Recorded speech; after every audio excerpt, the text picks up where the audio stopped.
Right, it goes back to a group of intelligence agencies formed back in the 60s called the Safari Club, and that included the Turks, and we know there's all kinds of information now coming out of Turkey about attempts by the NATO-backed armed forces to overthrow the Turkish government of Prime Minister Erdogan, who's been a very big critic of what's been going on in Gaza. There's this group called Ergenekon, which is basically a Gladio-type operation. The Gladio, of course, was a stay-behind network that was formed by the CIA in the event of a Soviet invasion of Europe, Turkey, and other countries. This group, Ergenekon, has been linked to the Israelis. They were conducting false flag operations and blaming them on the Kurds, the PKK in Turkey. So we have this part of the world, the Middle East, that is nothing but false flag operations. It's simple. Unfortunately, we see it coming to this country. Absolutely. It's simple. The empire stages terror attacks so they can attack their enemies. The empire has to have an excuse, and they're staging these attacks to take our freedoms. Going back to Wayne Madsen, finishing up, Wayne, anything on the false flag, what this heralds, all the talk about now Israel's saying we may go ahead and hit them. The U.S. is coming in with, quote, Jerusalem Post headline, crippling sanctions. Ron Paul rightfully calls this an act of war. How would we like having our supplies cut off here, our economy destroyed? This empire just ladles out abuse, and then if Iran even dare criticize their evil, doesn't mean I'm in love with the corrupt system over there. It's just that what our empire is doing is wrong. Your take on that and what you see in the new year. Then I want to get into health care, the Democrats finally finding out what's really in it, where you see Obama's future, what kind of false flag you see in the new year, Wayne Madsen.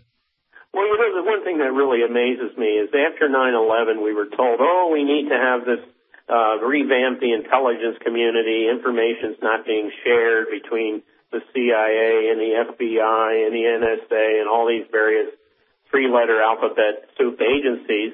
And now what are we being told? The same thing. Information wasn't being shared. I mean, they must be thinking we're a bunch of fools to accept this explanation for why these things happen. They want more power. Every time they take more of our rights, and then they get even more power, and now we've got to be prisoners on the plane and not have anything in our laps and not go to the bathroom and be body scanned, and that won't be enough. Now they want shocker bracelets. Sorry, go ahead. Well, you mentioned Mike Springman, who reported what happened when he was the visa officer at the U.S. Embassy in Saudi Arabia, how these Saudis known to be terrorists were given, basically, he was being ordered by the CIA to give him visas to enter the country. Now we know that at the U.S. Embassy in Abuja, the capital of Nigeria, this Mutalav's father, this wealthy guy who counts the president of Nigeria amongst his friends, visited with the CIA station chief at the embassy in Abuja, said, hey, my son's acting pretty weird. He's starting to talk about some pretty radical things. Apparently, he was in an MBA program in Dubai. He dropped out of the program, just switched off his cell phone, and destroyed his SIM card. I mean, Dubai is really the present-day Casablanca, if you remember the movie with Humphrey Bogart. The stock and trade for Dubai, other than dealing in smuggled items like diamonds, gold, and nuclear components, apparently, is intelligence gathering. Now we have this guy in Dubai. And remember who was at the American hospital in Dubai in July, right before a couple months before 9/11? Osama bin Laden. Bin Laden, right. He's there, and of course, we got the same thing. The French reported that, and then that was mistaken. No, there's no CIA agent, no Bin Laden. None of them were in Dubai. Now we have this guy in Dubai. Where was all the U.S. intelligence agents who swarmed that city with the same report the father gave to the CIA station chief in Abuja? It did not happen. We're being told now that the embassy in Abuja sent what's called a Visa Viper cable to the State Department saying, hey, we had this guy come in, this prominent Nigerian businessman. He's worried about his son who was on the terrorist watch list, but we're told he wasn't on the no-fly list.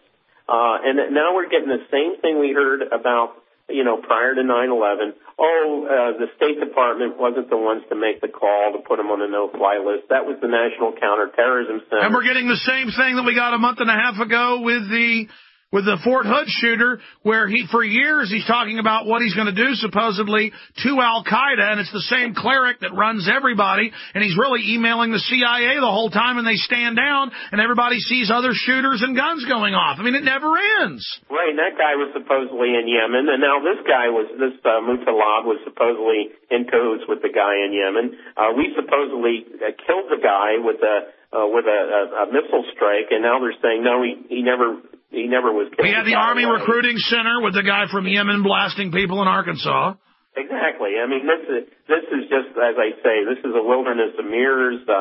We can't believe anything of what these people say. And I kind of empathize with Obama somewhat, because even though he's the president, can you imagine the kind of, just total garbage he's getting from these jerks on a daily basis? I mean, he's got this guy, John Brennan, as his national security advisor, deputy national security advisor on terrorism. It was Brennan who his people were rifling through Obama's passport file at the State Department, during the election campaign. I mean, clearly he is a kept man reading off a teleprompter, surrounded by a nexus of intelligence agencies driving the entire policy of our country.